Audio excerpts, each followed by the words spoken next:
मेरा सर्वर कैसे काम करेगा, तो पहले मैं आपको चला के दिखा देता हूँ यहाँ पे। तो मैंने अभी इसको कंपाइल कर दिया है यहाँ पर, और अब मैं यहाँ पे इसका लिंक यहाँ पे ओपन करता हूँ 127.0.0.1। तो अब मेरे पास यहाँ पे लिखा हुआ आ गया वेलकम टू आवर सर्वर, और यहाँ पे देखो आपके पास पिक्चर्स भी आ रही हैं यहाँ पे, और यहाँ पे देखो हाइपर लिंक भी आ रहा है। अगर मैं हाइपर लिंक पे क्लिक करता हूँ तो मेरे पास क्या आ गया कि मेरे पास सेकंड पेज यहाँ पे आ गया है। तो ये मैंने यहाँ पे क्या किया हुआ कि वेब सर्वर मैंने यहाँ पे रन किया हुआ है, जिसकी फाइल्स मैंने यहाँ पे रखी हुई है, सारी HTML की फाइल यहाँ पड़ी हुई है डी ड्राइव के अंदर, ये सारे वेब पेजेस पड़े हुए हैं। और वेब सर्वर क्या कर रहा है, खाली खुद से इनको इंटरप्रेट कर रहा है। तो इस दफ़ा वो कोड कोई बना के सेंड नहीं कर रहा लास्ट टाइम की तरह। इस दफ़ा वो कोई भी फाइल आपके पास होगी खुद से उसको लोड करेगा, वो सेंड कर देगा।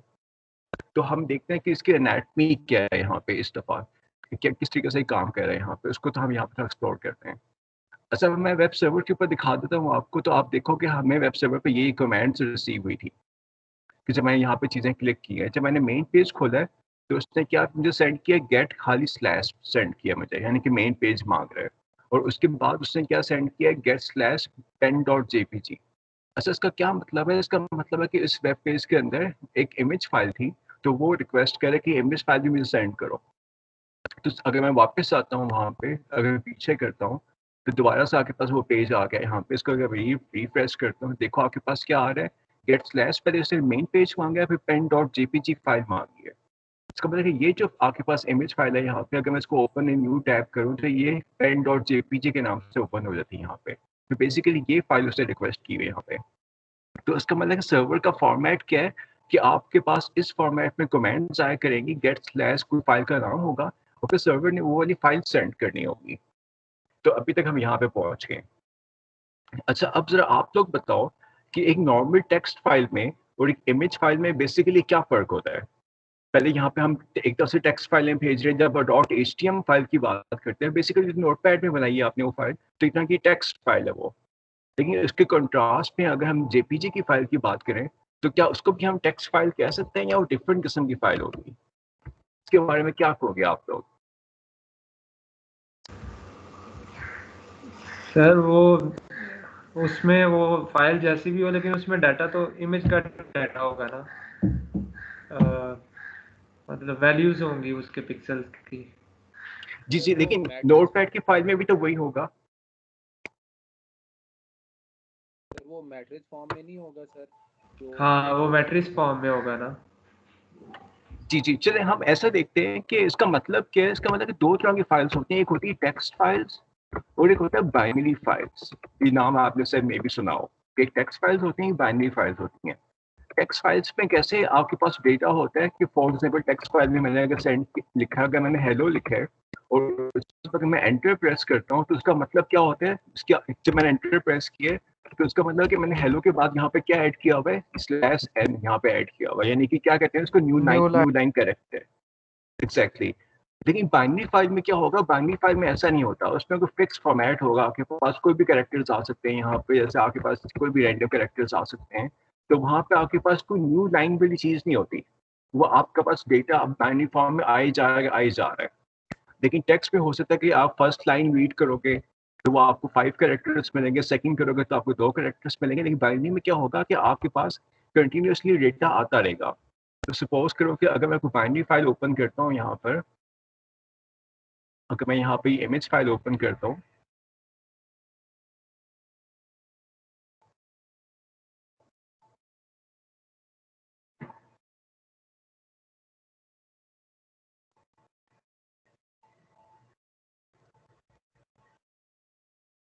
तो नोट पैड में ओपन कर लेते हैं इसको।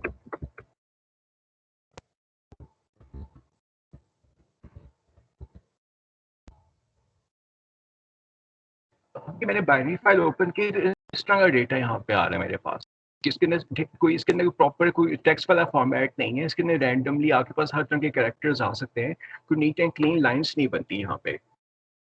तो अभी मैंने यहाँ पे अगर इसको मैं वर्ड रैप को ऑफ कर दूँ तो देखो यहाँ पे तो इस तरह की डिफरेंट किस्म की प्लेसमेंट है यहाँ पे। तो देखो आपके पास बहुत ज़्यादा आपको स्क्रॉल करना पड़ रहा है, कोई इसके अंदर कोई प्रॉपर फॉर्मेटिंग का कोई कॉन्सेप्ट नहीं है इसके अंदर, जो टेक्स्ट बेस्ड फाइल्स में होता है। तो इसका मतलब क्या है कि अगर हम वही वाले तरीके अगर इधर अप्लाई करेंगे, जो कि हम लाइन टेक्स्ट फाइल्स के साथ जिस तरह काम करते हैं वो तरीके हम बाइनरी फाइल्स के साथ अप्लाई नहीं कर सकते। क्या मतलब है इसका कि सपोज करो कि अगर हमने एक लाइन रीड करनी है, तो अगर मैं टेक्स्ट फाइल से रीड करना हुआ तो मैं यूज़ करता हूँ कमांड यूज़ करता हूँ रीड लाइन की, कि रीडर डॉट रीड लाइन की। तो उसमें मुझे पता है कि जहाँ पे न्यू लाइन कैरेक्टर आएगा वहाँ तक आपने रीड करना है। लेकिन जब बाइनरी फाइल्स की यहाँ बात करें तो वहाँ पे क्या वहाँ आपको बताना पड़ेगा इस केस के अंदर कि मुझे इतने कि रीड फर्स्ट 100 बाइट्स। तो वहाँ आपको इस फॉर्मेट में बताना पड़ेगा कि पहले मैंने 100 बाइट्स इसमें रीड करने हैं, क्योंकि यह एक तरह की बाइनरी फाइल है आपके पास, मैट्रिक्स में डेटा अरेंज हुआ हुआ है। तो ये आपको बताना पड़ेगा मुझे 100 बाइट्स रीड करने हैं, 200 बाइट्स रीड करने हैं, तो इस तरह से होगा। इसमें लाइंस का कॉन्सेप्ट नहीं है, तो इसके अंदर बेसिकली टोटल लेंथ बतानी पड़ती है आपको डेटा की जितनी आपने रीड करनी है। तो अब आप सोच के बताओ कि जिस तरह से हम रीडर डॉट रीड लाइन को यूज़ करें, क्या इसी चीज़ को अप्लाई करके क्या हम बाइनरी डेटा भी सेंड कर सकते हैं या हमें कुछ और करना पड़ेगा? अगर हम राइटर डॉट राइट लाइन करके सेंड करें बाइनरी डेटा, तो उससे क्या प्रॉब्लम आएगी?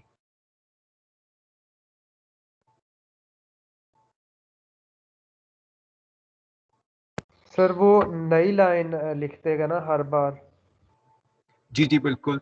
तो अगर मैंने इमेज फाइल रीड की है और मैं इसको सेंड कर रहा हूँ राइटर डॉट राइट लाइन से, तो क्या होगा, तो वो तो एग्जाम में न्यू लाइन कैरेक्टर्स ऐड कर देगा। तो इससे क्या होगा, हमारे पास एरर्स आ जाएंगी यहाँ पे। यस इसका मतलब कि हमने ये तरीका यूज़ नहीं करना बाइनरी फाइल्स को ट्रांसमिट करने के लिए, हमें कुछ और यूज़ करना पड़ेगा। तो इसके लिए फिर हम देखते हैं हमने क्या यूज़ करना है यहाँ पर। इसके लिए हम यहाँ पे यूज़ करेंगे डिफरेंट कमांड, और इसके लिए हम यूज़ करते हैं ये वाली कमांड यहाँ पे कि network stream dot begin right. तो मैं यहाँ पे मैं कॉपी कर लेता हूँ पावर पॉइंट में और फिर इसको देख लेते हैं कि बाइनरी डेटा के लिए हम ये फॉर्मेट यहाँ पे यूज़ करेंगे। पहली चीज़ यहाँ पे नोट करो कि नेटवर्क स्ट्रीम का मेन वाली ऑब्जेक्ट थी यहाँ पे, इसकी सब थी रीडर स्ट्रीम और राइटर स्ट्रीम। इसका मतलब कि वो था टेक्स्ट स्पेस फॉर्मेट में ट्रांसमिट करने के लिए। अब हमने बाइनरी करना है तो हम उसकी जो पेरेंट क्लास है उसको यूज़ कर रहे हैं यहाँ पे। अच्छा, अब देखो यहाँ पे हम कौन सा फंक्शन यूज़ कर रहे हैं, नेटवर्क स्ट्रीम का डॉट बिगिन राइट, और आगे हमने लिखा हुआ है बफर, यानी कि आपके पास ये एरे होगा यहाँ पे। इसके बाद बता रहे हो स्टार्टिंग पॉइंट, क्या आपका 0 से स्टार्ट कर रहे हो, और बता रहे हो कितने बाइट्स आपने रीड करने हैं। हमने यहाँ पे क्या बता दिया, हमने यहाँ पे बता दिया कि आपने स्टोर किस में करना है, किस में स्टोर किया हुआ है आपने सारा डेटा। तो हमने ये एरे का नाम बता दिया यहाँ पे, और ये हमने यहाँ पे एरे का साइज बता दिया कि इतने बाइट्स आपने राइट करने हैं। तो ये बिगिन राइट की कमांड का ये मतलब है कि आपने इतने बाइट्स सेंड करने हैं, तो ये आपकी बाइनरी फाइल्स का डेटा यहाँ पे प्रॉपर्ली सेंड कर लेगा। तो यहाँ पे नेटवर्क स्ट्रीम का ये वाला फंक्शन हम यूज करेंगे बिगिन राइट, अगर हमने बाइनरी डेटा सेंड करना होगा, पहले की तरह हम नहीं कर सकते। जी, जी।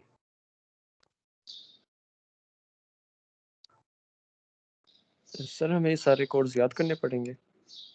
याद तो नहीं करने, सिंपल से 2-3 वर्ड्स हैं या 2-3 फंक्शन है, आपने बस खाली वो देखने, प्रैक्टिस करो तो खुद ही आपको वैसे ही बैठ जाएगा दिमाग में। वो इतनी रट्टे लगाने वाली चीज़ नहीं है यहाँ पे। सर अगर आपके पास कोई इसकी शीट अवेलेबल है कमांड्स और आगे उसके फंक्शंस, तो अगर वो शेयर कर सकते हैं आप तो कर दें काइंडली, ताकि इजीली हम देख सकें। ठीक है, आपने इसकी बुक वगैरह देखी है जो मैंने अपलोड की हुई है ड्राइव के ऊपर? जी सर। अब उसके अंदर आप अगर ये वाला चैप्टर उसका पढ़ लो ना, तो उसमें आपको मेन कमेंट्स बता देगा। मेन यही है जो हमने देख लिया अभी तक। इसके अलावा मजीद कुछ आपको पढ़ने की जरूरत नहीं पड़ेगी। जो आज हम देख रहे हैं यही आपके लिए मेन फंक्शन यही बनेंगे आपके। सर पेपर्स में आपने हमने इसका एनालिसिस ही करना होगा ना, खुद से तो कोई कोड वगैरह लिखना होगा? ज़्यादा कोड लिखने का टाइम नहीं होता उसके अंदर, लेकिन अगर हुआ तो मैं आपको पहले बता दूंगा कि इस टाइप का आ सकता है। लेकिन हो सकता है वो आपसे कहें कि बताएं कि कोड करता क्या है, तो इस तरह के तो आ सकते हैं इसके। सर जैसे ही आप पिछली बार वो एक सेशन रखते थे ना, वो लैब्स वगैरह सेंसर लैब वगैरह, उस तरह के आप 1-2 अगर करा देंगे ना एंड पे, तो हमें काफ़ी चीज़ें क्लियर हो जाएंगी, तो ईजी हो जाएगी। ठीक हो गया, मिड टर्म से पहले हम वो कर लेंगे प्रैक्टिस हाँ सेशन इसका। वो आप जेहन में रखिएगा ना, वो भी 1-2 करा दीजिएगा। सर जी, ये जी। आपने बफर क्यों लिखा, बफर ये 0 से पीछे आपने बफर क्यों लिखा हुआ है सर इसका? अच्छा, अब मैं ये कह रहा हूँ कि जब मैंने बाइनरी डेटा राइट करना होगा ना, तो डेटा कहीं होना भी चाहिए। तो मैं कह रहा हूँ कि ये एक एरे है मेरे पास जिसके अंदर सारा डेटा पड़ा हुआ है, तो हमें यहाँ पे बता रहा हूँ कि कितना डेटा सेंड करना है उस एरे से रीड करके, कितना लेंथ कितनी होनी चाहिए डेटा की, और ये उस एरे का नाम है बफर। यानी इसके अंदर सारा मेरा इमेज का डेटा पड़ा होगा बफर के अंदर, तो मैंने उस एरे का नाम दे दिया यहाँ पे, और यहाँ पे मैंने बता दिया कितने बाइट्स उसके आपने एरे से रीड करके ट्रांसमिट करने हैं। तो ये आपके पास एरे का नाम आ गया और इसकी लेंथ यहाँ पे आ गई। तो रीड हम कहाँ पे करवा रहे हैं जो हाँ, बफर में स्टोर हो रहा है? अब हम उस पे आते हैं कि रीड कैसे करेंगे फाइल को। अब उस चीज पे आते हैं। अच्छा, अब हमारे पास यहाँ पे एक सिंपल सी एक लाइन की कमांड है यहाँ पे, ये वाली। इससे हम क्या कर सकते हैं, कोई भी फाइल हम रीड कर सकते हैं जो आपके पास पड़ी हो कंप्यूटर के ऊपर। सपोज करो कि अगर हमने ये अगर कमांड यहाँ पे रन की है, तो पहले देखो हमने बफर का एरे क्रिएट कर लिया बाइट टाइप का। उसके बाद हमने ये कमांड यूज की, buffer is equal to file dot read all bytes, और यहाँ हमने आगे पाथ बता दिया कि डी के अंदर a.htm को रीड कर लो। तो अब क्या करेगा, ये फाइल को ओपन करेगा, सारा डेटा उसका रीड कर लेगा और उसको स्टोर कर लेगा आपके इस एरे के अंदर, इसका नाम है बफर। तो बफर में जाके ये स्टोर कर देगा सारा डेटा आपका। तो इसके अंदर फाइल रीड करना बड़ा आसान है, खाली आपने ये एक लाइन की कमांड रन करनी है तो आपकी पूरी फाइल रीड हो जाएगी, आपके इस एरे के अंदर आ जाएगी। तो ये एक सिंगल स्टेप ये आपके पास ऑपरेशन है यहाँ पे। अच्छा, अब कोई बता सकते हैं कि हमने यहाँ पे दो स्लैशेस क्यों लगाएंगे यहाँ पर?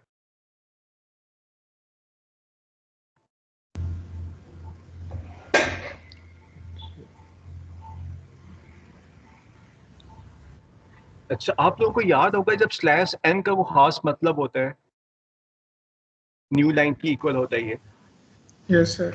स्लैश टी का एक खास मतलब होता है, इसी तरह स्लैश ए का भी खास मतलब होता है। इसका मतलब कि आपने अलर्ट करना है। तो अगर हम सिंगल स्लैश लगाते हैं यहाँ पे तो वो उसको स्लैश ए के तौर पे ले रहा होगा, तो आपका स्ट्रिंग फिर क्या बन जाएगा, यहाँ पे कुछ और बन जाएगा, आपकी स्लैश यहाँ पे गायब हो जाएगी। तो इसलिए हम यहाँ पे जब हम दो स्लैश लगाते हैं तो उसको लगाता है कि इसको एज ए स्लैश लेता है।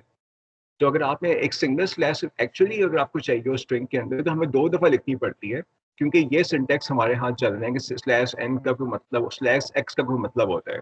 तो उसको अवॉइड करने के लिए हम दो दफ़ा यहाँ लिखते हैं स्ट्रिंग्स के अंदर, ताकि उसको सिंगल स्लैश के तौर पर खुद बहुत ट्रांसलेट करके ले लेगा। तो बनने की आखिर में सिंगल स्लैश थी, लेकिन इस कन्वेंशन के मुताबिक हमें दो लिखनी पड़ती है यहाँ पे। या इसका एक और तरीका है इससे बचने का, वो ये कि आप फॉरवर्ड स्लैश की बजाय रिवर्स स्लैश यूज कर लो। क्या मतलब है इसका, तो आप इसको यूं लिख लोगे डी यूं करके, अगर रिवर्स स्लैश में लिख लो a.htm।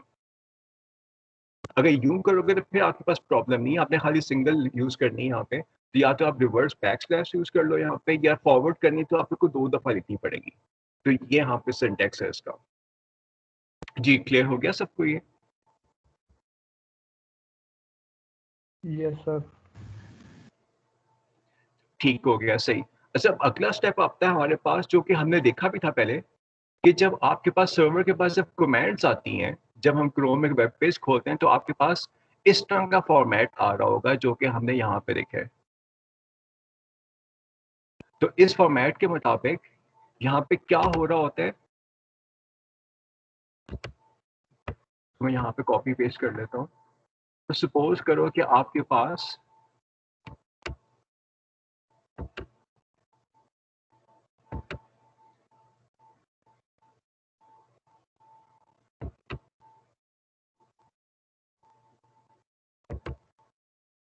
तो मैं दो डिफरेंट एग्जांपल्स यहाँ पे ले रहा हूँ, दोनों को देख लेते हैं। तो ये एक दो सैंपल्स हमारे पास जो क्रोम सेंड करते हैं अपना प्रोटोकॉल के मुताबिक सर्वर को। अच्छा, यहाँ पे आप बता सकते हो कि इसके अंदर कौन सी फाइल ओपन करने की बात कर रहे हैं हम, जब हम सिंगल स्लैश यहाँ सेंड करते हैं?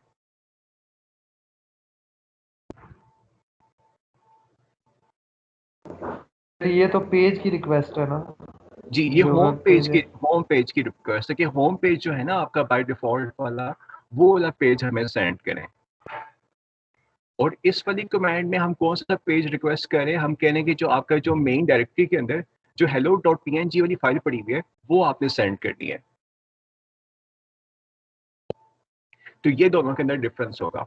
अगर मैं यहाँ पे लिखता हूँ कि get slash files slash a slash b.png, तो इसका क्या मतलब होगा कि आपके जो रूट फोल्डर के अंदर फाइल का फोल्डर होगा, उसके अंदर आपने a वाली फोल्डर में जाना है और उसके अंदर आपने b.png को हमने सेंड करना है। तो इस तरह से हम इस पूरे पाथ को इंटरप्रेट करते हैं यहाँ पे। तो इसका मतलब होता है कि आपका जो भी फोल्डर है यहाँ पे जिसके अंदर आपका मेन वेब पेज पड़ा हुआ है, उस फोल्डर की हमें बात कर रहे हैं। तो उससे पहले कुछ भी हो सकता है, चाहे डी ड्राइव में हो, सी ड्राइव में हो, या डी ड्राइव किसी फोल्डर में हो, आपका जो भी मेन फोल्डर होगा हम उसकी यहाँ पे बात कर रहे हैं। तो वो हमें पता होगा वेब सर्वर को, वो क्लाइंट को नहीं पता होता कौन सा फोल्डर है इसका। तो उसका मतलब कि आपके पास जब इस तरह की कमांड्स आएंगी तो हमने क्या करना होगा, हमने इस पार्ट को एक्सट्रैक्ट करना है। क्या मतलब है कि इसका मतलब है कि हमने ये जो पार्ट आपके पास यहाँ पे, इस पार्ट को हमने रीड करना है इस ओवरऑल स्ट्रिंग से। तो सपोज करो कि आपके पास ये पूरा स्ट्रिंग पड़ा हुआ है, ये सारी की सारी लाइन पड़ी हुई है एक्स वेरिएबल के अंदर पड़ी हुई है। तो हमने एक्स के अंदर से ये hello.png को रीड करना है कि ये वाला पार्ट हमने एक्सट्रैक्ट करना है स्ट्रिंग का। तो इसके लिए अब हम क्या करते हैं, इसके लिए हम एक खास फंक्शन यूज करते हैं, उसका नाम होता है यहाँ पे स्प्लिट का फंक्शन। तो हम ऐसा करते हैं, जरा स्प्लिट की एग्जांपल देखते हैं यहाँ पे कि स्प्लिट का फंक्शन क्या करेगा।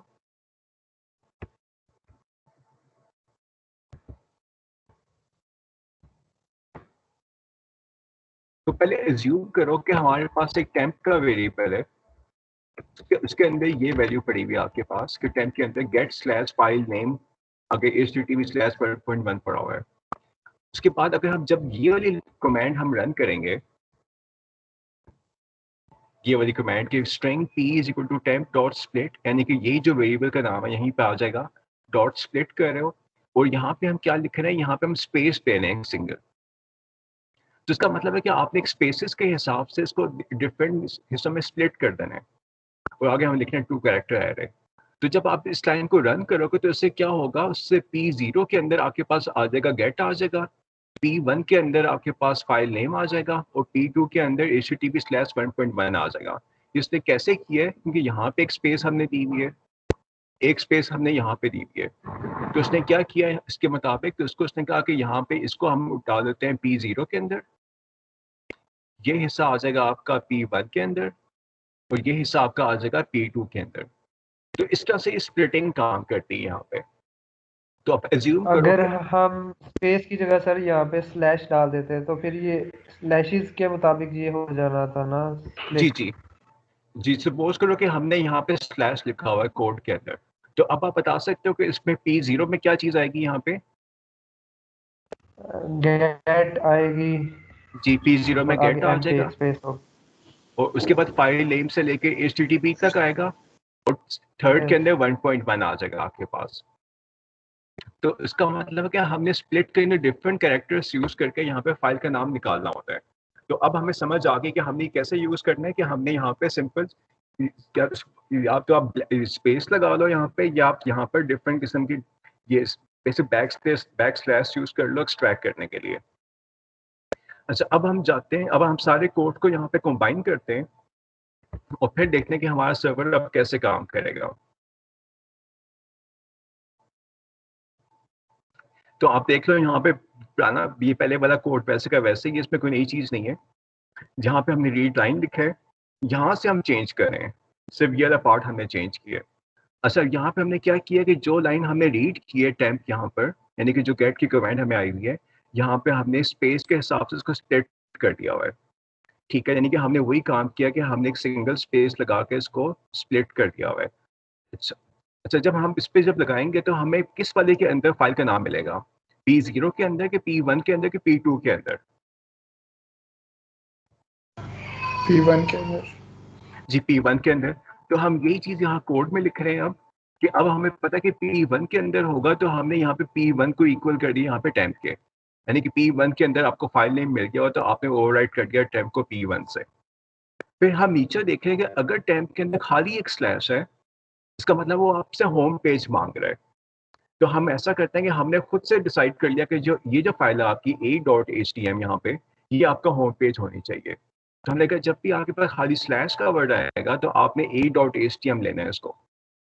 ठीक हो गया। उसके बाद हम क्या कर रहे हैं, इसके बाद हमने इसी के साथ हमने डी ड्राइव का यहाँ पे ऐड कर दिया, क्योंकि हमें पता है कि हमारी फाइलें कहाँ पड़ी हुई हैं। प्लस हमने क्या कर दिया, वही टेम्प जो कि फाइल का नाम था यहाँ पे। तो अब हमारी फाइल का पूरा पाथ यहाँ पे कंप्लीट हो गया।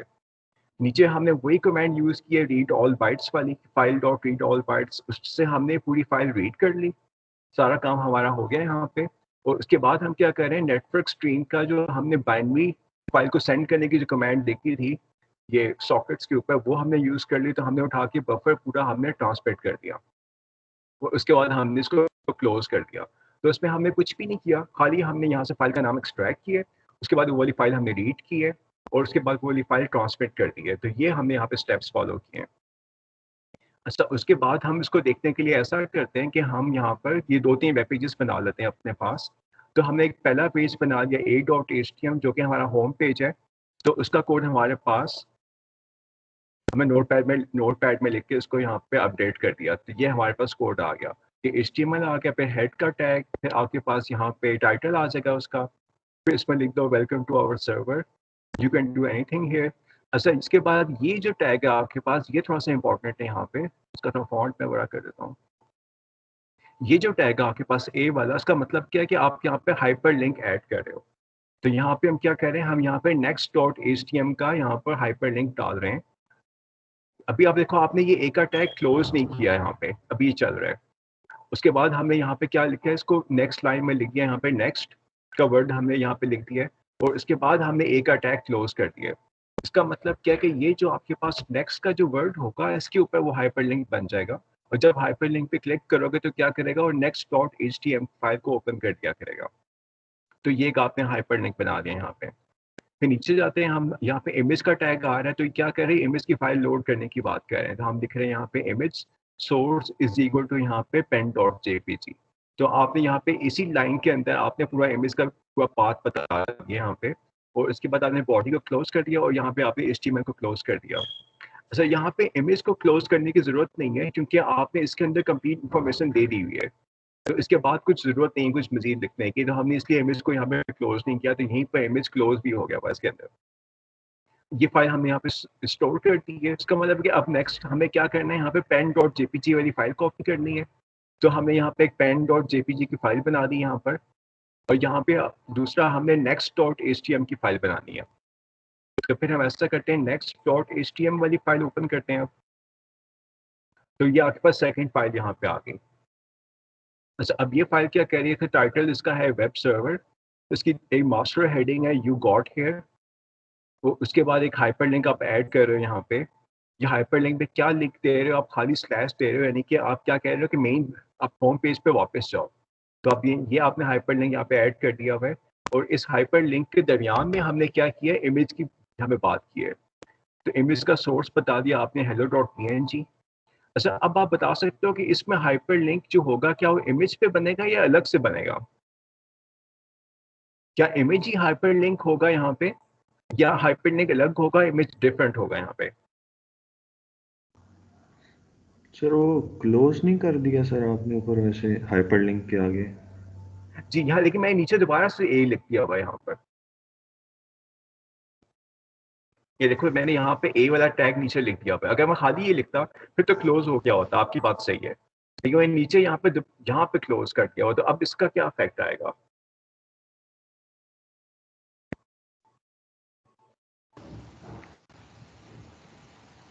सर दोनों क्लोज करेंगे तो वापस होम पेज पे आ जाएगा। जी, इसका मतलब है कि इन दोनों के दरमियान में जो कुछ भी हमने लिखा हुआ है वो भी हाइपरलिंक बन जाएगा आपका। तो दरमियान में अगर हमने इमेज फाइल ऐड की है तो ये भी हाइपरलिंक में कन्वर्ट हो जाएगी इस बार। तो इसको हम देखते हैं, यहाँ पे ओपन करके देख लेते हैं, तो ये भी आपका हाइपरलिंक बन जाएगा। तो मैं ऐसा करता हूँ कि मैं इसको रन करता हूँ, यहाँ नेक्स्ट पे जाता हूँ।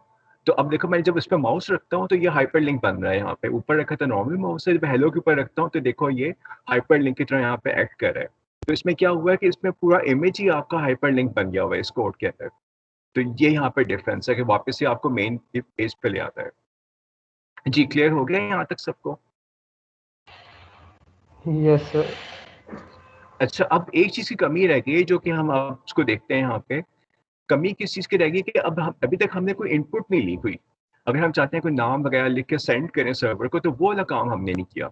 हम खाली यहाँ पे क्लिक कर रहे हैं, पिक्चर्स के साथ कोई डील कर रहे हैं, कुछ इनपुट हमने नहीं ली यहाँ पे। तो अब ऐसा करते हैं कि अब हमें इनपुट लेने के लिए कुछ चीज़ मॉडिफाई करते हैं यहाँ पे। तो सपोज करो मैं ऐसा करता हूँ कि यहाँ पे नेक्स्ट वाले के अंदर कोड के अंदर कोई चीज़ मॉडिफाई करता हूँ पहला काम मैं ये करता हूँ कि यहाँ पे मैं एक मजीद सेकंड हाइपरलिंक ऐड करता हूँ इसके अंदर। मैं यहाँ पे लिख देता हूँ, यहाँ पे एक सेकंड फाइल का नाम लिखता हूँ f.htm, और फिर मैं यहाँ पे लिखता हूँ कि please give your input here. और इसको सर मैंने ये तो फिर हमें वो करना पड़ेगा ना, टेक्स्ट फाइल में डालना पड़ेगा।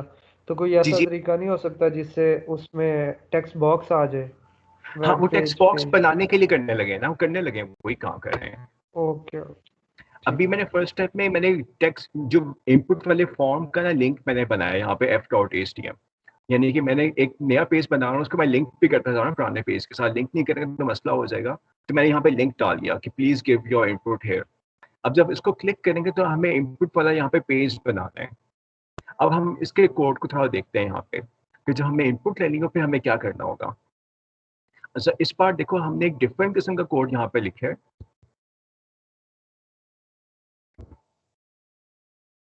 इसमें देखो कि HTML के बाद हम एक टैग यूज किया फॉर्म का। फॉर्म का टैग पहले हमने नहीं देखा हुआ यहाँ पे, ये फर्स्ट टाइम हम यूज करें। फॉर्म का मतलब होता है कि जो GUI की हमने बात नहीं की थी, सी शॉप की जो हम GUI बनाते हैं उसको हम फॉर्म कहते हैं, आपको शायद याद हो। उसके अंदर क्या कर सकते हैं हम, डिफरेंट किस्म के टेक्स्ट बॉक्सेस वगैरह ऐड कर सकते हैं, बटन्स वगैरह ऐड कर सकते हैं। तो एग्जैक्टली यहाँ पे यही काम हम करने लगे हैं। तो यहाँ पे देखते हैं हमने कैसे करना है ये काम। यहाँ पे लिखा हुआ है input type is equal to text, तो आगे इसका नाम लिखा हुआ है, आगे इसकी वैल्यू दी हुई है। हमने नीचे एक कोड इनपुट टाइप किया हुआ है, यहाँ पे आगे लिखा हुआ टेक्स्ट, उसका नाम दिया हुआ है, आगे इसकी वैल्यू दी हुई है। अच्छा अब देखते हैं इसका इफेक्ट क्या आएगा। अब ये जो आपके पास कोड है यहाँ पर, इस यहाँ से लेके यहाँ तक, इससे क्या होगा कि एक आपके पास इनपुट बॉक्स बन जाएगा यहाँ पे। ठीक हो गया। कोड के अंदर इस बॉक्स का नाम क्या होगा, इसका नाम होगा फर्स्ट नेम, यानी कि आपकी प्रोग्रामिंग के अंदर इसका नाम आ रहा होगा फर्स्ट नेम। अच्छा इसके अंदर लिखा हुआ क्या आ रहा होगा बाय डिफॉल्ट, इसके अंदर लिखा हुआ आ रहा होगा इसकी जो इसकी वैल्यू दी हुई यहाँ पे, यानी कि मिक्की लिखा हुआ आ रहा होगा। और ये टाइप कौन सी है, टेक्स्ट बॉक्स की है यहाँ पे, यानी कि सिंपल टेक्स्ट इसके अंदर प्रिंट कर सकते हैं। तो ये इससे क्या होगा, आपका एक टेक्स्ट बॉक्स यहाँ पे प्रिंट बना हुआ आ जाएगा यहाँ पे। फिर इस पार्ट को देखो, यहाँ पे दोबारा हम टेक्स्ट बॉक्स यहाँ पे ऐड कर रहे हैं। तो इसका यहाँ पे नाम क्या होगा, इसका नाम है यहाँ पर लास्ट नेम। तो आपने यहाँ पे लास्ट नेम होगा इसका कोड के अंदर नाम इसका, और इसकी भी टाइप टेक्स्ट की है यहाँ पे। इसकी वैल्यू क्या होगी, अंदर क्या लिखा हुआ आ रहा होगा, माउस लिखा हुआ आ रहा होगा यहाँ पर। फिर नेक्स्ट पे हम देखते हैं कि इनपुट टाइप की आपका सबमिट, यानी कि हमें डेटा सेंड करना सर्वर को, और इसके लिए क्या होगा, यहाँ पे बटन बना हुआ आ जाएगा, और इसकी वैल्यू क्या है, लिखा हुआ क्या आएगा, इसके ऊपर सबमिट ही लिखा हुआ आएगा। तो इस बार हमने एक बटन बना दिया जो डेटा यहाँ से ट्रांसमिट कर देगा सर्वर को। तो ये वाला कोड सारा ये वाला काम यहाँ पे कर रहा है। और नीचे क्या लिखा हुआ आ रहा है कि फॉर्म आपने क्लोज कर दिए। तो अब आपका ये GUI की डिजाइन का सारा काम कंप्लीट हो गया है, यहाँ पे फॉर्म आपने क्लोज कर दिया। अब यहाँ पे रेगुलर बाकी HTML का कोड यहाँ पे आ जाएगा। नीचे आपने क्या लिखा हुआ, ट्राई इट योरसेल्फ, उसके बाद आपने यहाँ पे HTML को क्लोज कर दिया हुआ है यहाँ पे। अच्छा आप देख सकते हो यहाँ पे हमने हेड और बॉडी को यूज नहीं किया यहाँ पे, क्योंकि मेन हमारा फोकस यहाँ पे फॉर्म के ऊपर है। तो हमने यहाँ पे हेड और बॉडी को स्किप कर दिया हुआ है। यहाँ पे चाहे तो लिख सकते हो, प्रॉब्लम नहीं है, इसके अंदर लिख लो तो अच्छी बात है, लेकिन यहाँ पे हमने स्किप किया हुआ है इसको, क्योंकि मेन चीज हमारी यहाँ पे फॉर्म बन रही है। अब जब हम इस कोड को हम चला के देखते हैं,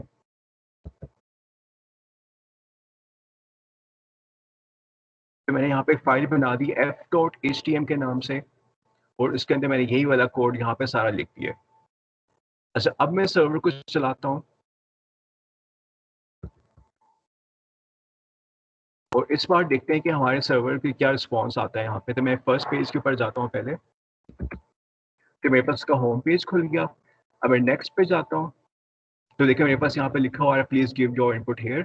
मैं इस पर क्लिक करता हूँ, तो देखो मेरे पास ये दो टेक्स्ट बॉक्सेस बने हुए आ गए हैं। इस पर लिखा हुआ क्या आ रहा है, मिक्की, यहाँ पे लिखा हुआ है माउस। तो मैं क्या कर सकता हूँ, उसको चेंज कर सकता हूँ। यहाँ पे मैं लिख लेता हूँ यहाँ पे अली, और यहाँ पे मैं लिख लेता हूँ खान। मैं क्या करूँगा, सबमिट पे क्लिक करूँगा, तो ये क्या करेगा, ये डेटा ट्रांसमिट करेगा सर्वर को। तो मैं सबमिट पे क्लिक किया, तो डेटा उसने ट्रांसमिट कर दिया सर्वर को। अच्छा अब जरा आते हैं यहाँ पे सर्वर के ऊपर लिखा हुआ क्या आ रहा है। अब यहाँ पे चेक करो कि यहाँ पे क्या लिखा हुआ है सर्वर के ऊपर। यहाँ पे एक लंबी सी एक लाइन लिखी हुई आ गई है, ये वाली।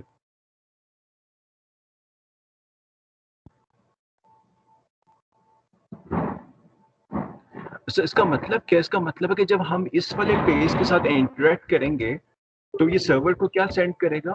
वो सर्वर को ये वाली कमांड बेसिकली सेंड करेगा यहाँ पे।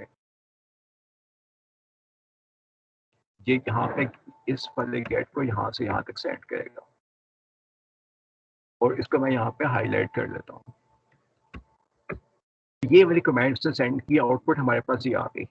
अच्छा, अब जरा यहाँ पे गौर करो कि इसने किस सिंटैक्स से भेजा है। अच्छा, पहली चीज यहाँ पे चेक करो कि यहाँ पे क्या लिखा हुआ है, form x1 is equal to a.htm। इसका मतलब क्या है कि जब आप यहाँ पे जब फॉर्म को सबमिट करोगे तो क्या करेगा, आपको वो इस पेज पे ले जाया करेगा। ठीक हो गया, तो आपको ये इस पेज पे लेके जाएगा a.htm पे। आगे क्या लिखा हुआ है, क्वेश्चन मार्क बना हुआ है। क्वेश्चन मार्क का मतलब है कि आप यहाँ पे आगे डेटा की बात करने लगे हो, यहाँ पे आगे कोई डेटा आने लगा आपके पास। इसका मतलब है कि आगे आपके पास डेटा आ रहा है सारे का सारा। फिर हम देखते हैं यहाँ पे फर्स्ट टेक्स्ट बॉक्स का नाम क्या था, यहाँ पर इसका नाम था फर्स्ट नेम।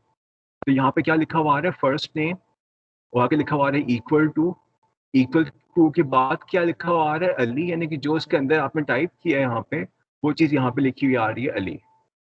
उसके बाद आपके पास नेक्स्ट क्या चीज़ बनी हुई आ रही है, यहाँ पे आपके पास एंड का सिंबल बना हुआ आ रहा है बताने के लिए कि आपके पास नेक्स्ट डेटा आइटम यहाँ पे आ रही है।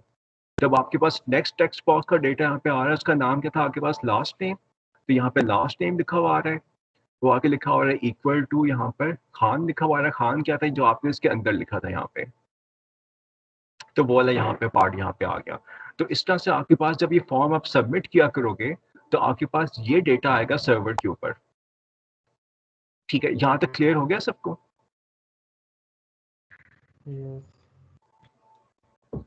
अच्छा, अब सर्वर को पता होगा अभी तक जो हमारा सर्वर है वो क्या करेगा, वो एक्चुअली इस फाइल को रीड करने की कोशिश करेगा। यानी फाइल का नाम क्या है, सोच रहा होगा, सोचेगा a.htm question mark first name is equal to Ali and, वो समझ रहा है कि पूरा एक फाइल का नाम होगा। ऐसे ही करेगा हमारा सर्वर, उसको एक फाइल के तौर पे ले रहा होगा क्योंकि यहाँ पर स्पेस है और यहाँ पे स्पेस है। हमने तो उसकी ऐसी प्रोग्रामिंग की थी यहाँ पर। जी, क्या कहते हो आप लोग? Yes sir. तो इस केस में ये फाइल उसको मिलेगी नहीं क्योंकि ये फाइल तो एग्जिस्ट नहीं करती। तो क्या होगा, वो इसके पास एक एरर आ जाएगी। ठीक हो गया, तो हमने अब क्या करना है कि अब हमें कोई तरीका हमारे पास होना चाहिए कि जब आपके पास ये क्वेश्चन मार्क का सिंबल यहाँ पे आ रहा हो तो इसका मतलब है कि हाली ये फाइल का नाम इससे पहले था, उसके बाद फाइल का नाम नहीं है, उसके पास सारा डेटा है। तो हमने क्या करना है, यहाँ पे कोड के अंदर कोई मॉडिफिकेशन करनी है कि अगर क्वेश्चन मार्क का सिंबल यहाँ बना हुआ आता है यहाँ पे, तो उसके बाद डेटा का पार्ट है उसको फाइल के तौर पर नहा दो। तो ये चीज़ हमें यहाँ पे मॉडिफाई करनी है। और उसके बाद हमने क्या करना है, उसके बाद हमने यहाँ पे स्प्लिट्स की कमांड अप्लाई करके फर्स्ट थिंग को एक्सट्रैक्ट करना है। अच्छा, अब मुझे आप बता सकते हो कि मैंने स्प्लिट इस पे अप्लाई करता हूँ, सपोज करो ये टी के अंदर स्टोर किया हुआ है हमने, तो मैं स्प्लिट किस कैरेक्टर के हिसाब से अप्लाई करूंगा तो मुझे अली वाली चीज़ मिलेगी यहाँ पे। क्वेश्चन मार्क के लिहाज से सर। चलो मैं पहले मैं क्वेश्चन मार्क के हिसाब से करता हूँ, तो मेरे पास ये सारा पार्ट 1 में आ जाएगा और ये सारा पार्ट 2 के अंदर आ जाएगा पूरे का पूरा। अब मैं क्या करूँ इसके बाद? सर इक्वल टू से हमें करना चाहिए क्योंकि वो फिर स्टार्टिंग जो है हमारे नाम से होगी स्ट्रिंग की। चले मैं इसके ऊपर इक्वल टू अप्लाई कर दूं, तो अब वो क्या करेगा कि वो इसको उठा के ये वाले पार्ट को एक कर देगा और बाकी सारे को उठा के यहाँ तक ये कर देगा और उसके बाद यहाँ से यहाँ को थर्ड कर देगा। 3 पार्ट्स बन जाएंगे इसके। अब हम क्या करें? सर पहले क्वेश्चन मार्क से उसके बाद स्पेस। जी, अगर हम क्वेश्चन मार्क पे कर लें पहला, तो आपके पास ये 2 पार्ट्स बन जाएंगे। अगर उसके बाद स्पेस अप्लाई करते हो इसके ऊपर, यहाँ पे अगर स्पेस अप्लाई करते हो तो आपके पास जो सेकंड यहाँ के ये जो स्प्लिट होगा आपके पास यहाँ से यहाँ तक हो जाएगा और उसके बाद यहाँ से यहाँ तक हो जाएगा। जी, सर तो फिर हम इस क्या पे करें? इस पे एंड और फिर इक्वल टू। अच्छा, अगर इस पे एंड अप्लाई करते हो तो आपके पास एक ये पार्ट आ जाएगा और एक आपके पास ये वाला पार्ट आ जाएगा। और फिर इसके बाद अगर इक्वल टू अप्लाई करते हैं तो आपके पास ये फर्स्ट नेम आ जाएगा और यहाँ पे अली आ जाएगा इसके अंदर लास्ट नेम आ जाएगा और इसके अंदर खान आ जाएगा। तो यानी कि आप पहुंच गए हो यहाँ पे। अब आपको पता है इसके अंदर आपके पास फर्स्ट नेम की वैल्यू पड़ी होगी, उसके अंदर आपके पास खान वाली वैल्यू आपको मिल जाएगी।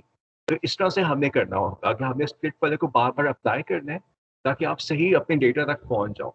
तो इनको हम कहते हैं ये वाइल्ड कार्ड्स कहते हैं इनको। ये वाइल्ड कार्ड्स अप्लाई करके आपने अपने डेटा तक खुद से पहुंचना है यहाँ पे, तो ये तरीका हम यूज करते हैं।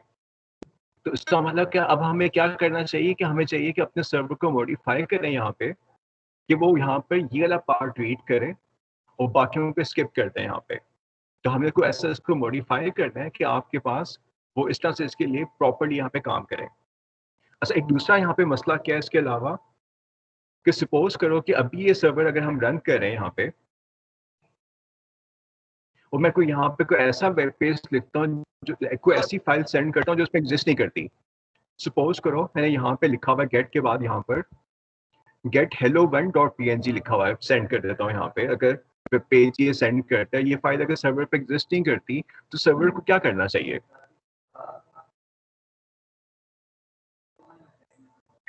अगर ऐसी कमांड आ गई फाइल की जो उस पर एग्जिस्ट नहीं करती, तो सर्वर को कैसे बिहेव करना चाहिए? एरर आएगा सर। जी को हमें एरर कोड सेंड करना चाहिए। तो ऐसा करते हैं, इसका मतलब है कि हमने यहाँ पे क्या चीज चेक करनी है, हमने चेक करना है यहाँ पे, हम ये एक लॉजिक यहाँ पे अप्लाई करें। अब फाइल को रीड करने से पहले क्या लॉजिक अप्लाई करो कि if not file dot exist temp, कि जो आपकी फाइल आपने बनाई है, पाथ आपने बनाया, अगर ये एग्जिस्ट नहीं करता, तो आपकी टेम्प का पाथ क्या होगा? डी में जाके error dot H T M. तो हमने कहा अगर आपको ऐसा फाइल नेम आ गई जो एग्जिस्ट नहीं करती, तो इस केस में इसने क्या करना है? D error dot H T M को ओपन करना है। Error dot H T M में क्या लिखा हुआ है हमारे पास? अगर इसको ओपन कर लें हम यहाँ पे, उसमें खाली ये लिखा हुआ है कि एरर कोड 404 का मतलब क्या होता है? File not found. तो हमारा ये वाला कोड थोड़ा हमने मॉडिफाई किया। ये क्या करेगा कि अगर आपके पास ऐसी फाइल रिक्वेस्ट करते हो जो सर्वर पे नहीं है, तो ये 404 की एरर दिया करेगा। तो हम जरा इसको चेक करते हैं यहाँ पे। अगर मैं यहाँ पे लिखता हूँ, अगर मैं यहाँ के इसके एंड पे लिखता हूँ कि network class dot H T M, तो देखते हैं क्या करता है आगे से। ये हमें लेके 404 की एरर दे रहा है। और सर्वर के ऊपर क्या प्रिंट हुआ है यहाँ पे हमने रिसीव ये किया था get slash network class dot H T M, लेकिन चूंकि ये फाइल एग्जिस्ट नहीं करती, तो उसने हमें ये 404 के एरर यहाँ पे सेंड कर दिया है। तो हमने क्या किया, हमने कहा जब फाइल नहीं एग्जिस्ट करेगी तो ये 404 वाली फाइल का टेक्स्ट ट्रांसमिट कर दिया करेगा। ठीक हो गया। अच्छा, अब हमने क्या करना है? अब हम चाहते हैं कि जो डेटा हम यहाँ पे सेंड करें, इसको इसके मुताबिक इसके पास प्रिंट हुआ करेगा। यानी कि हम चाह रहे हैं कि जब हम ये मिक्की माउस सबमिट करें, तो इसके रिस्पॉन्स में कुछ और चीज़ आए, 404 ना आए। तो इसको हम कैसे डिफरेंशिएट करें यहाँ पे इस प्रीवियस सिनेरियो से? क्या करना चाहिए हमें यहाँ पे?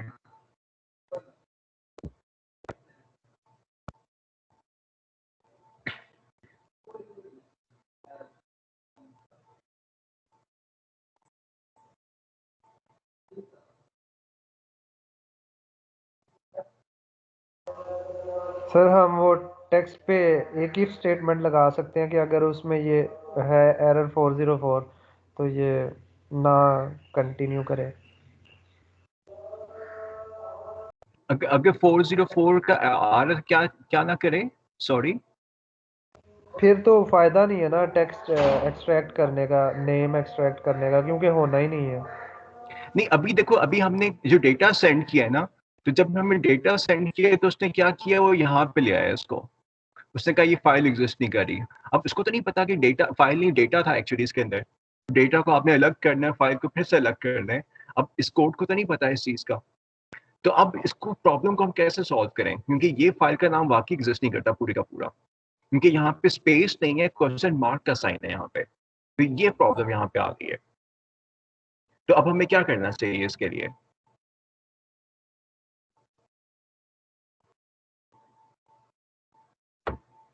मतलब अगर स्पेस होगी तो फिर तो मसला हमारा हल हो जाता है। यहाँ पे बेसिकली यहाँ पे क्या मसला आ रहा है कि यहाँ पे आपके पास क्वेश्चन मार्क आ रहा है एक्चुअली, इसकी प्रॉब्लम यहाँ पे आ गई है।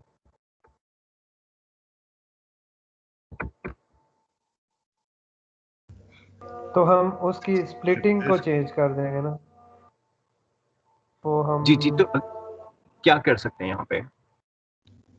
स्पेस डाल दें सर। स्पेस डाल सकते हैं। इसके अलावा क्या कर सकते हैं? मतलब मैंने पहले वेरीफाई करना है कि डेटा है कि ये फाइल है एक्चुअली। तो वेरीफाई कैसे करूँ?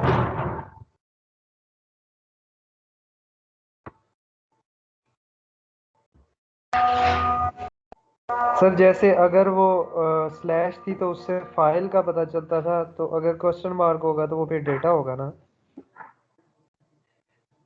जी जी, तो इसका लेकिन ये क्वेश्चन मार्क, अगर मैं क्वेश्चन मार्क के हिसाब से स्प्लिटिंग करता हूँ तो नॉर्मल केसेस में क्वेश्चन मार्क तो नहीं आता ना, तो उसमें क्या होगा, तो हर दफा एरर्स आया करेंगी उसकी। अगर मैं यहाँ पे क्वेश्चन मार्क की स्प्लिटिंग अप्लाई करता हूँ तो जिस केस में क्वेश्चन मार्क नहीं हुआ करेगा तो वहाँ पे क्या करेगा, आपका सर्वर क्रैश कर जाया करेगा, तो वो यहाँ पे मसला आ जाएगा। तो इसलिए हमें तो क्या हमें करना चाहिए? दो करना पड़ेगा ना, कि अगर स्पेस हो तो फिर वो नॉर्मल चलाए, और अगर क्वेश्चन मार्क आ जाए तो फिर हमारा सेकंड यूज हो कोड। अच्छा चलो, ये भी कर सकते हो। एक और काम भी हम यहाँ पे कर सकते हैं कि जब आप इस लूप के अंदर आते हो यहाँ पे, तो इसके जब यहाँ पे आओ तो हम क्या कर सकते हैं, हम अगर ये चीज ट्राई करें कंसोल डॉट राइट लाइन के अंदर, कि यहाँ पे अगर आप टेम्प से कहते हो कि टेम्प पे अगर आप कोई कौन से वाले कैरेक्टर के अंदर क्वेश्चन मार्क होगा, बता सकते हो आप यहाँ पे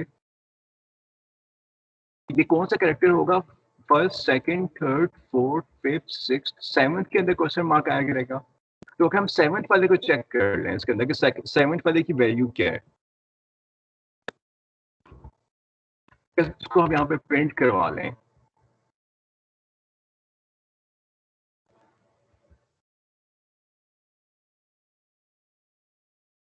तो यहाँ इसने प्रिंट कर दिए यहाँ पे, सॉरी यहाँ पे इसने, अच्छा गेट को भी हमने यहाँ पे इंक्लूड करना है इसके अंदर। तो आपका बन जाएगा 1 2 3 4 5 6 7 8 9 10, ये आपके पास यहाँ पे आ जाएगा 0 1 2 3 4 5 6 7 8 9 10th कैरेक्टर को हमें यहाँ पे प्रिंट करवाना है। तो ऐसा करते हैं, यहाँ पे लिख देते हैं 10।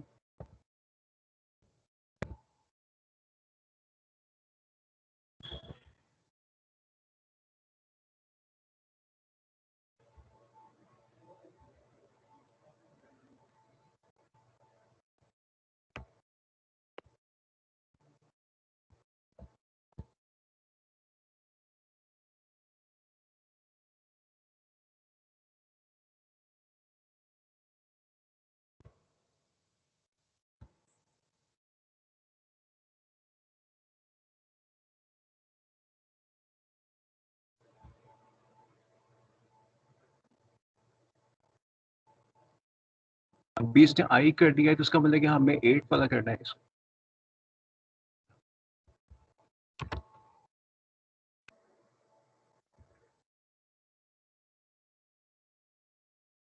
अच्छा अब देखो, हमने 8 वाला किया तो उसने क्वेश्चन मार्क उसका रीड कर लिया स्ट्रिंग में से।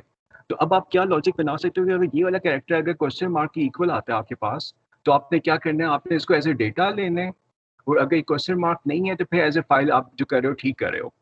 तो यहाँ से आपने क्या करना है, यहाँ से आप डेटा को, अब यहाँ डेटा वाला आइडेंटिफाई कर सकते हो, डेटा आ रहा है कि आपके पास फाइल का नाम आ रहा है। तो ये लॉजिक यहाँ पे अब आपने लगानी होगी। आपने क्या करना है, आपने रीड करना है कि if temp 8 is equal to question mark, तो उसका मतलब कि आपके पास डेटा आ रहा है यहाँ पे। और जब डेटा आ रहा होगा तो आपने क्या करना है, यहाँ पे 2-3 दफा स्प्लिट लगा कर सारा डेटा एक्सट्रैक्ट करना है यहाँ पे। और अगर क्वेश्चन मार्क के इक्वल नहीं है तो जो पहले से कर रहे हो वो वैसे ही चलता रहेगा आपके पास। तो इससे क्या होगा, आपके पास जो डेटा आपने सेंड किया है यहाँ पे, वो आपके पास यहाँ पर 2 वेरिएबल्स के अंदर आ जाएगा।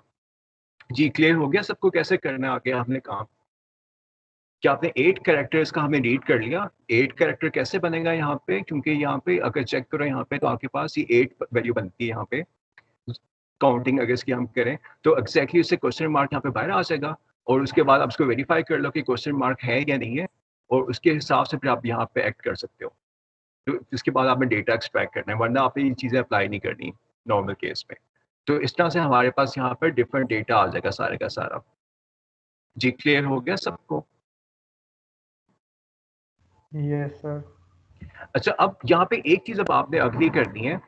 अब आपने क्या करना है यहाँ पे, कि आपने इस टास्क को एक्सटेंड करना है कि जब हम यहाँ पे सबमिट क्लिक करें, कि जब मैं यहाँ पे क्लिक करूँ सबमिट पे, तो क्या हो, उसके बाद एक वेब पेज के ऊपर ये लिखा हुआ आ जाए हेलो, जो फर्स्ट टाइम आपने लिखा था और लास्ट टाइम जो लिखा था, यानी कि अगर आपने यहाँ पे अली मिकी माउस लिखा है सबमिट करूँ तो लिखा हुआ आ जाए हेलो मिकी माउस। तो ये हम चाहते हैं कि फंक्शनैलिटी ऐड करें सर्वर के अंदर। तो ये आप लोग कर सकते हो, अगर करना पड़े ये तो।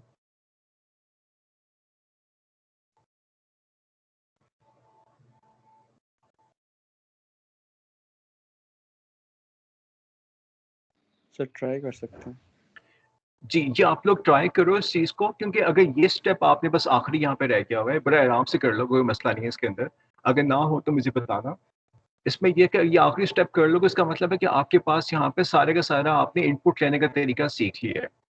अब आपको इनपुट लेना आ जाएगा सर्वर के पास, तो हम क्या कर सकते हैं, यहाँ पे डिफरेंट किस्म की एप्स बना सकते हैं सर्वर के ऊपर। सपोज करो कि अगर मैंने यहाँ पे एक वेब पेज बनाना है ऑनलाइन ऑर्डर करने के लिए, तो मैं कहता हूँ कि ये हमारी ऑनलाइन कैंटीन सिस्टम है हमारे पास।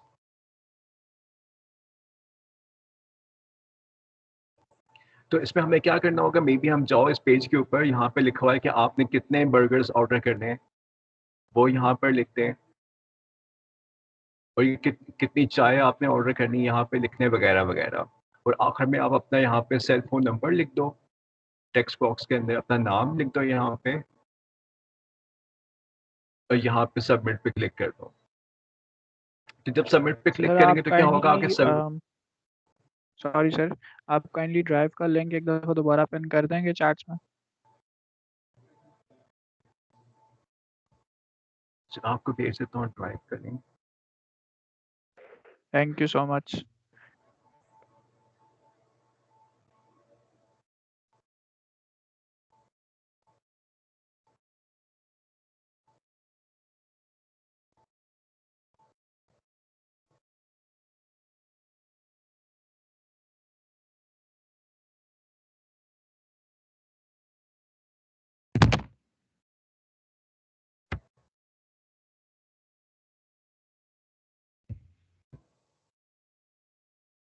Thank you sir.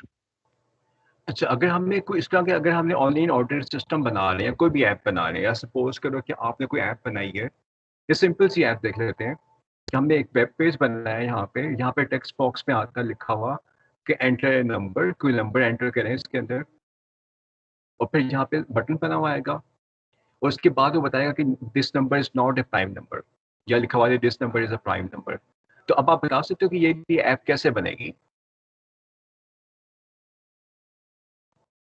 यानी कि मेन इसकी लॉजिक कैसे बनाएंगे, इसको हम कैसे इसको देख सकते हैं, टैकल कर सकते हैं इस काम को। या आप एक वेब पेज पे गए, वहाँ पे कह रहे हैं कि एंटर नंबर, नंबर लिखते हो, आप फिर सबमिट पे क्लिक करते हो, तो उसके बाद नया पेज आएगा, उस पर लिखा है कि ये प्राइम नंबर है या नहीं है। तो ये कैसे पॉसिबल हो सकेगा?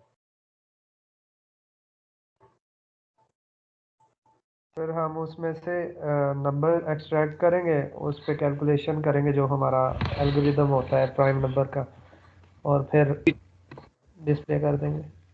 इस सर्वर को आप नंबर सेंड कर दोगे, उसके बाद सर्वर क्या करेगा, वो अपने एल्गोस पे रन कर देगा, runs on server displace back कि आपका ये प्राइम नंबर है या नहीं है। तो इस चीज को हम कहते हैं कि डायनेमिक वेब पेज बनाया आपने। क्यों डायनेमिक कह रहे हैं उसको, क्योंकि इसमें आपको आउटपुट का आपके हाथ में नहीं है, सर्वर कुछ भी प्रिंट करवा सकते हैं, यानी कि आप सबमिट करोगे तो कुछ भी चीज़ आ सकती है, हमें नहीं पता। तो इसकी सारी प्रोसेसिंग कहाँ पे हो रही होगी, बैक एंड पे सर्वर पे हो रही होगी। नॉर्मल जब हम वेब पेज लोड करते हैं तो सर्वर काम करता है, क्लाइंट काम करता है। अगर मैं नॉर्मल को कोड यहाँ पे रन करता हूँ, सपोज करो अगर मैंने ये वाला कोड रन किया है, तो ये कोड सर्वर पे रन हो रहा है, क्लाइंट पे रन हो रहा है।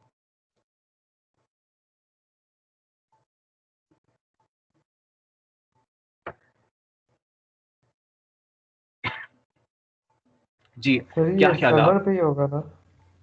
नहीं नहीं, देखो सर्वर जो खाली लाइनें सेंड कर दी ना हमें। सर ये फ्रंट एंड है, ये इधर ही होगा, वेब पेज पे ही रन होता है। जी, ये तो क्रोम के ऊपर रन हो रहा होगा ना। सर्वर जो खाली उठा के आपको डेटा भेजती है। तो अगर से मैं वेब पेज मांगता हूँ, मेन पेज मांगता हूँ, क्या करता है, खाली ये फाइल उठाता है, इसका ये कोड उठा के मुझे ट्रांसमिट कर देगा। अब इस कोड को रन कौन करता है, क्रोम रन कर रहा है। तो बेसिकली क्रोम ने उठा के इसको इस फॉर्म में लेके आए जो आपके पास यहाँ पे रन हो रहा होता है। तो हमने तो कुछ भी नहीं किया, तो सर्वर ने तो कुछ भी नहीं किया, सारा प्रेशर तो क्लाइंट पे पड़ा हुआ है, यहाँ पे सारा काम क्लाइंट ने करना है। तो जब सिंपल हम वेब पेज लोड करते हैं तो बेसिकली सारा प्रोसेसिंग क्लाइंट पे हो रही होती है। सपोज करो अगर मैंने वेब पेज अगर मैंने लोड किया अपने पास, तो वेब पेज जो होगा ये क्लाइंट ने रन किया अपने पास। लेकिन जब हम ये वाला काम करेंगे तो इस केस में क्या होगा, इसमें सारी प्रोसेसिंग कहाँ हो रही होगी, सर्वर पे हो रही होगी। तो ये दो तरह की प्रोग्रामिंग होगी। एक होती है आपके पास क्लाइंट बेस्ड प्रोग्रामिंग, जो क्लाइंट एंड पे सारे प्रोग्राम आपके रन कर रहे होते हैं, और एक होता है सर्वर बेस्ड प्रोग्रामिंग, जो बैक एंड पे सर्वर पे रन हो रहा होता है। तो ये जो मैं आपको एग्जांपल दे रहा हूँ यहाँ पर, ये सर्वर एंड पे प्रोग्रामिंग हो रही होगी आपके पास। क्लाइंट एंड पे खाली GUI रन होगी, बाकी कुछ नहीं होगा। तो ये सारे एल्गो वगैरह आपके सर्वर साइड पे रन हो रहे होंगे। तो अगर यहाँ खूब बड़ा सा नंबर में लिख देता हूँ 999, तो अगर आप 15 लाइन्स लिख देता हूँ, बताओ उसको वेरीफाई करो कि ये प्राइम नंबर है या नहीं है। तो ये सारा कोड, हैवी किस्म का कोड सर्वर पे रन होगा, क्लाइंट पे रन नहीं होगा। तो इसको हम कहते हैं सर्वर एंड की प्रोग्रामिंग करना। तो सर्वर एंड की प्रोग्रामिंग के लिए डिफरेंट लैंग्वेजेस होती है हमारे पास, और क्लाइंट एंड के लिए डिफरेंट लैंग्वेजेस होती है। तो सपोज करो मैं यहाँ पे छोटी सी लिस्ट बता देता हूँ आपको, उसके बाद हम क्लोज कर देते हैं यहाँ पे। तो अगर मैं HTML की बात करूँ, तो ये बताओ, ये क्लाइंट एंड पे रन होगा या सर्वर एंड पे रन होगा? जी, क्लाइंट पे एंड होगा। अगर मैं यहाँ पे CSS की बात करूँ, जो फॉर्मेटिंग होती है वेब पेजेस की, कलर्स वगैरह जो आते हैं आपके पास, स्टाइल्स आते हैं, ये क्लाइंट एंड पे रन होगा या सर्वर पे होगा? क्लाइंट। ये भी क्लाइंट पे होगा। फिर मैं बात करता हूँ PHP की। PHP वो टेक्नोलॉजीज पे फेसबुक वगैरह चलती है कि आपके पास डायनामिक किस्म के पेजेस आते हैं। तो क्या ख्याल है, क्लाइंट पे रन होगा या सर्वर पे? ये सर्वर पे होगा, सर। एक्जैक्टली सर्वर पे होगा। फिर जो हमारे पास फ्लैश की फाइलें रन होती हैं ब्राउजर के ऊपर, क्या ख्याल है, क्लाइंट पे रन होता है या सर्वर पे रन होता है? जो फ्लैश की वीडियोस हमारे पास चल रही होती हैं, कई दफा एनिमेशंस रन होती हैं ब्राउजर के ऊपर, ये क्लाइंट पे प्रोसेसिंग होती है या सर्वर पे होती है? सर्वर पे होती है। सर्वर पे। नहीं, सर्वर खाली फाइल भेजता है, एक्चुअल तो आपके क्लाइंट पे रन हो रहा होता है। तो अगर आपके अच्छा। पास कोई अगर आपके पास कोडैक नहीं होता है ना फ्लैश का, तो आपके पास चीजें रन नहीं होती। आपने देखा होगा कि आपके पास कोडैक मिसिंग है, तो आपके पास फ्लैश की हाँ, फाइलें रन नहीं होती। पहले होता था ये वो। हिंट मिल रहा है, एग्जैक्टली ये हिंट मिल रहा है आपको कि एडोबी का जो फ्लैश है, प्लेयर है, वो बेसिकली क्लाइंट ने रन करना है, तभी तो आपसे कोडैक मांग रहा है कि इंस्टॉल करो उसको। अगर सर्वर पे रन होता तो आपसे फाइलें क्यों मांगता हो? तो ये हिंट मिलता है यहाँ पे कि सारा काम तो क्लाइंट कर रहा होता है। तो सर्वर ज़्यादातर काम नहीं करते, ज़्यादा काम क्लाइंट से कराया जाता है। इसलिए हमारे कंप्यूटर्स बड़े स्लो हो जाते हैं वेब ब्राउजिंग करते हुए। तो बहुत थोड़ी चीज़ें जो कि एक्चुअली सर्वर पे रन होती हैं। तो इस तरह जो ASP की टेक्नोलॉजी होती है हमारे पास, ASP.NET वगैरह, ये सर्वर साइड पे रन कर रही होगी। तो इसलिए जब हमने कोई एप्लीकेशन पर, जी जी सर ये जावास्क्रिप्ट जो है, तो ये क्लाइंट और सर्वर दोनों पे होगी या सिर्फ ये सर्वर पे होगी या क्लाइंट पे? जी, जावा जो स्क्रिप्ट होता है ना, ये क्लाइंट पे रन करता है। जावा जो स्क्रिप्ट की बात कर रहे हो, ये क्लाइंट पे रन करेगा। और जावा जो एप्लेट्स होती हैं, ये भी आपके पास क्लाइंट पे रन करती हैं। लेकिन सर्वर के ऊपर जावा वैसे रन करती है। लेकिन जावा स्क्रिप्ट की जो बात करें ना, वो बेसिकली क्लाइंट के लिए बना हुआ है। तो आप जावा स्क्रिप्ट का कोड खुद से देख सकते हो, क्योंकि वो आपने रन करना होता है। इसी तरह जो VB स्क्रिप्ट होता है, VB स्क्रिप्ट भी आपका क्लाइंट पे रन हो रहा होगा। तो ये भी क्लाइंट पे रन हो रहा होता है। VB स्क्रिप्ट का मतलब क्या होता है कि जिस तरह विजुअल बेसिक वाली प्रोग्रामिंग होती है, वो वेब पेज के अंदर आप डाल देते हो, तो वो भी आपके पास क्लाइंट साइड पे रन हो रहा होगा। जावा जो एप्लेट्स हैं, ये होते क्लाइंट साइड पे रहते हैं, लेकिन कई दफ़ा सर्वर के साथ कनेक्ट करते हैं। यानी क्लाइंट की ऐप रन हो रही होगी, लेकिन हो सकता है सर्वर के साथ कम्युनिकेट कर रही हो, लेकिन रन वो क्लाइंट पे हो रही होगी, रिसोर्सेज वो आप पे कंज्यूम करेगी। तो ये फ़र्क है यहाँ पे। तो अगर आपका ऑपरेटिंग सिस्टम अगर सपोर्ट नहीं करता जावा वगैरह को, तो ये आपके पास रन नहीं होता। तो ये डिफरेंस है। चेक करने का तरीका क्या होता है, आप बहुत सिंपल से ब्राउजर पे चलाओ अगर चीज़, अगर इस पर जो टेक्नोलॉजी काम नहीं कर रही, इसका मतलब कि वो क्लाइंट पे रन होती थी, इसलिए वो आपके पास काम नहीं कर रही। तो ये एक सिंपल सिंपल सा हिंट है यहाँ पे।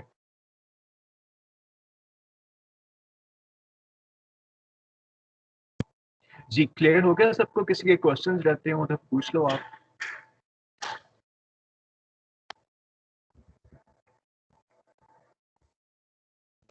नो सर, हो गया क्लियर।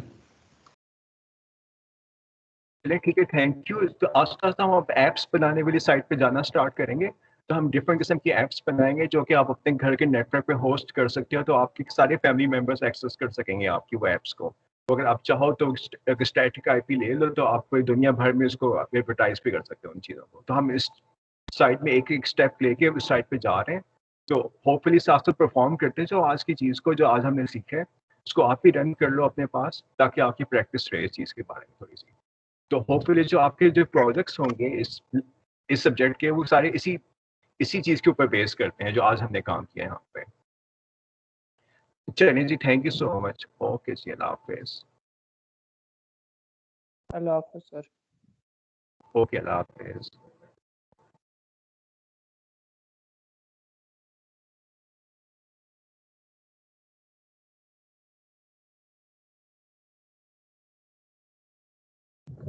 यार नोटिफिकेशन आ गया, यूनिवर्सिटी क्लोज हो रही है, आईएसटी क्लोज हो रही दिली खुशी हुई है। है। सबको होनी चाहिए, तो पूरी यूनिवर्सिटी बंद हो गई है, सारों के मसले हल हो गए। अब खुले ही ना, मैं कहता हूँ। रोज़े मैशर इंशाल्लाह मिलेंगे हम सारे। Out ISTians, E-engineers। ई इंजीनियर्स भैया, मैं तो हैशटैग लगाना है अपने नाम के साथ, ई इंजीनियर।